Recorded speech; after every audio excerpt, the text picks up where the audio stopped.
Nos visita ahora el doctor Hugo Neira, quien acaba de ser homenajeado en la 7ª edición de la FIL Arequipa, a donde también vino para presentar su libro ¿Qué es Nación? Muchas gracias por estar en el Búho, doctor Neira. Soy yo el que da las gracias. Es un honor en una revista como la suya, por favor. Al contrario.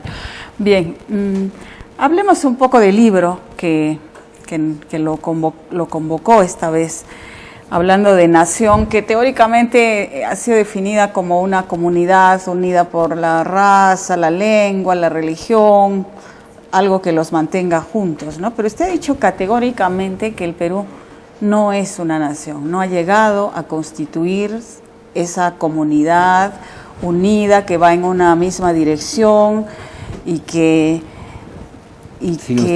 tiene un destino común, digamos, ¿no? Sí, tiene un destino común. ¿Por qué? ¿Cuál es la razón principal que usted señala o detecta como por qué no llegamos a ser esa comunidad en el Perú?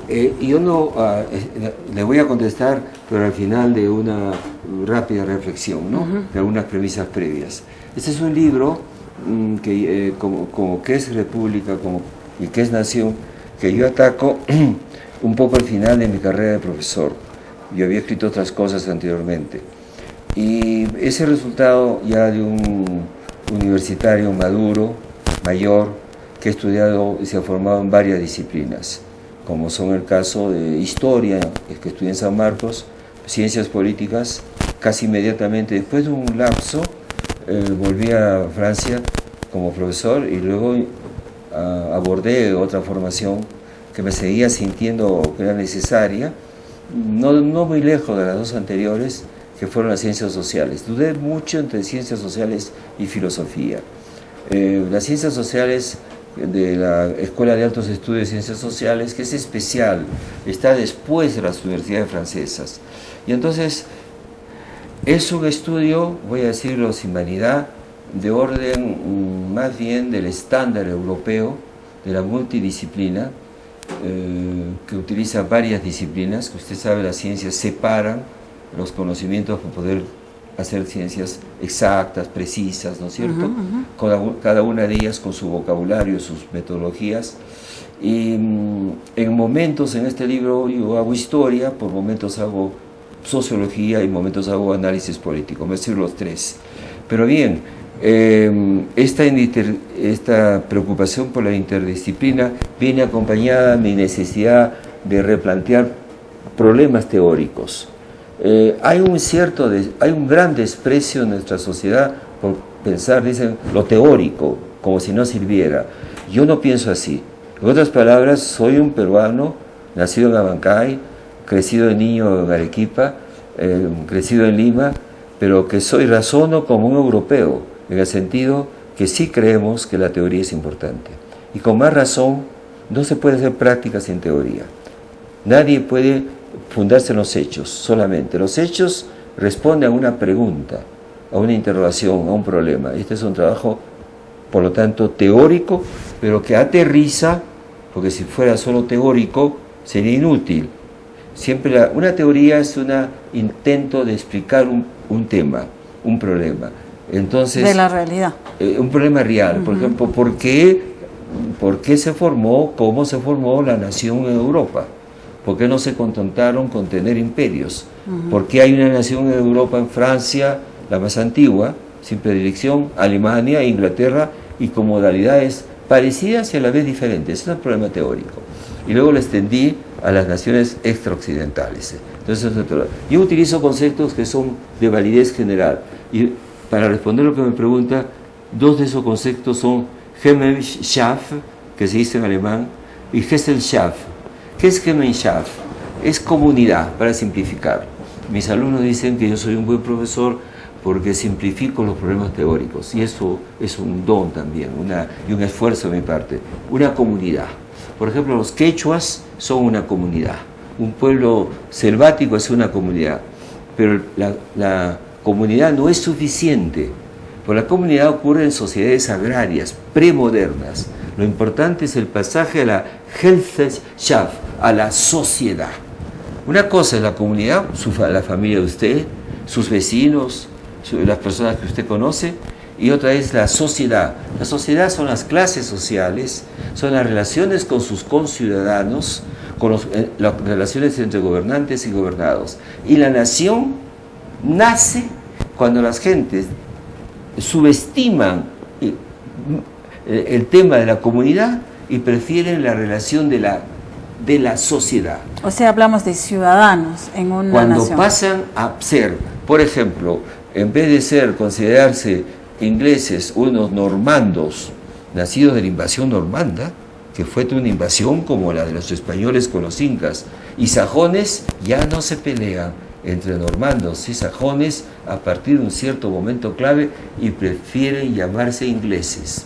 En un momento determinado, los alemanes se olvidan que unos son de Brandenburgo o son de Prusia y prefieren llamarse alemanes. Y hay un momento en que los franceses, y lo explico despacio, pero que vamos a hacer, dejan de pensarse como marselleses o lioneses o parisinos y deciden ser franceses. Yo le decía anoche a un amigo, ¿cuándo los peruanos vamos a ser nacionales? Cuando un arequipeño quiera a otro, a un piurano o un loretano, porque es peruano, tanto como un arequipeño. Mientras no hemos hecho eso, estamos en la Gemeinschaft. ¿Por qué los peruanos no nos sentimos peruanos y nos sentimos todos iguales? Porque ¿no? todavía no lo somos. ¿Por qué? Porque no somos del todo una sociedad moderna. Hay muchos jóvenes que creen que somos postmodernos. ¿Cómo Porque vamos a ser tenemos postmodernos si no hemos entrado a la modernidad? ¿Qué es la modernidad? La modernidad es el Estado moderno eficaz, las leyes para todos, los individuos y la sociedad industrial. Y si no se tiene una sociedad industrial, porque no la tuvimos, no hubo revolución industrial, se tiene, por el amor a Dios, una sociedad postindustrial, científica. Lo tiene China, lo tiene India, lo tiene Japón. No tenemos que pasar todos por la sociedad industrial de humos y de fábricas. Saltemos pues a las ciencias. Mientras no demos el salto a lo societario, nos quedamos en el comunalismo.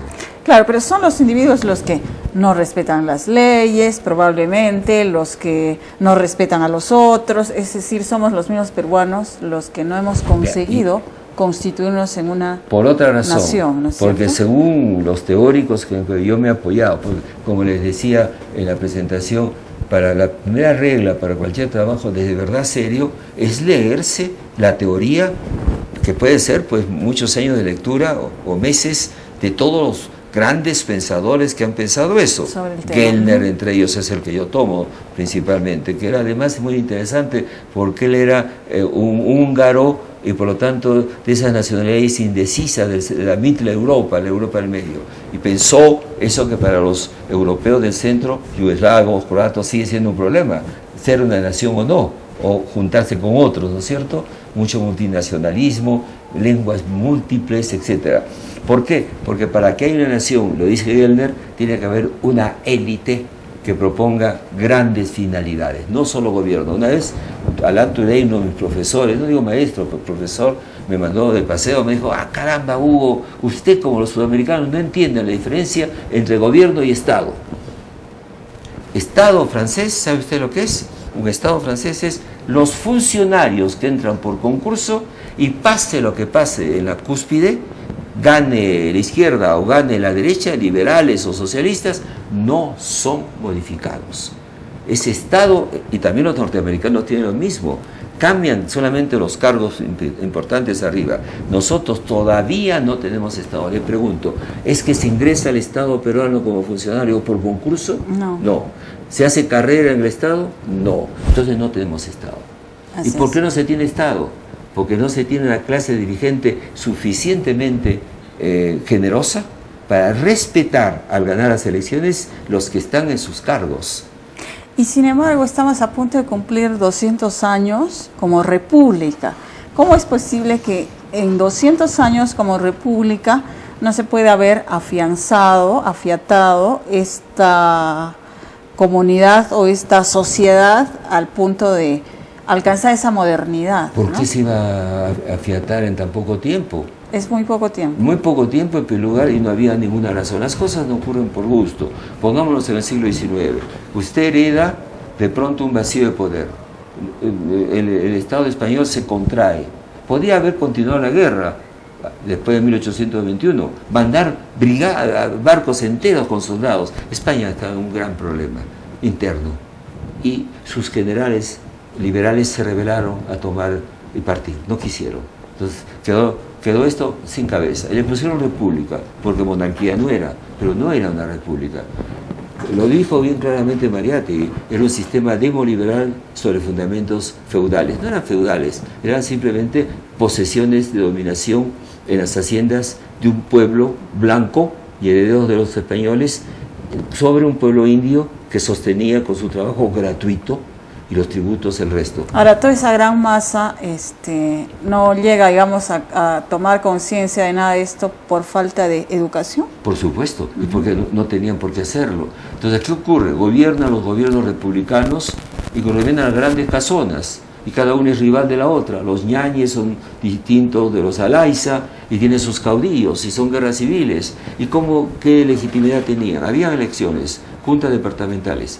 La doctora Malejo señala, por ejemplo, el caso de Manuel Pardo, un dirigente que fonda el Partido Civil, muy interesante, un gran burgués, lo mataron, una lástima.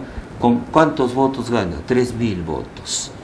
Eran las juntas departamentales. Había en cada departamento, en cada provincia había una junta.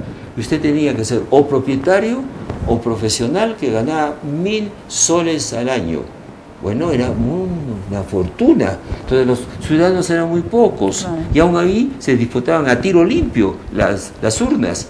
Y las mujeres ni siquiera. Entonces no había una base, y los ciudadanos, claro. ¿Cómo podía haber ciudadanos? Había una masa de campesinos que eran parias, que trabajaban gratuitamente para millares de hacendados, solo cuando vino la migración. Incluso en 1931, el gran momento electoral, que a mí me hace sonreír, ¿no?, en que se presentan ya a partir de que se cambia la reglamentación, ¿no?, el sufragio universal y general, 1931, partido de masas de Unión Revolucionaria de Sanchizerro, partido de masas de ahí la Torre y el APRA, 300.000 votantes. Y ganas por 150.000 votos, le gana Sanchizerro. He discutido con Aya, que me tenía mucho afecto, me llamaba por teléfono, pasaba por París, y entonces conversábamos, y le dije, pues usted le ganó las elecciones Sanchizerro. No, señor, me dijo, ¿cómo usa usted decirme eso? Le digo, por supuesto, le dije, usted era un brillante orador y un hombre joven, inteligentísimo, venía de Europa con un equipo extraordinario, que no se ha vuelto a repetir en el Perú. Manuel Soanes, Sánchez, Townsend, cuántas gentes. Pero Sanchizerro era el candidato del pueblo, había derrocado a Leguía, le llamaban el mocho, era popular, se sentían como él y le ganó. ¿Qué dice eso? Stein, un norteamericano, me dijo, me va a gustar la bibliografía para leerlo. Me dijo, y sabe una cosa, mejor cambiamos de tema. Muy bien, sobre cuánto hemos cambiado desde entonces, vamos a seguir conversando, vamos a hacer un breve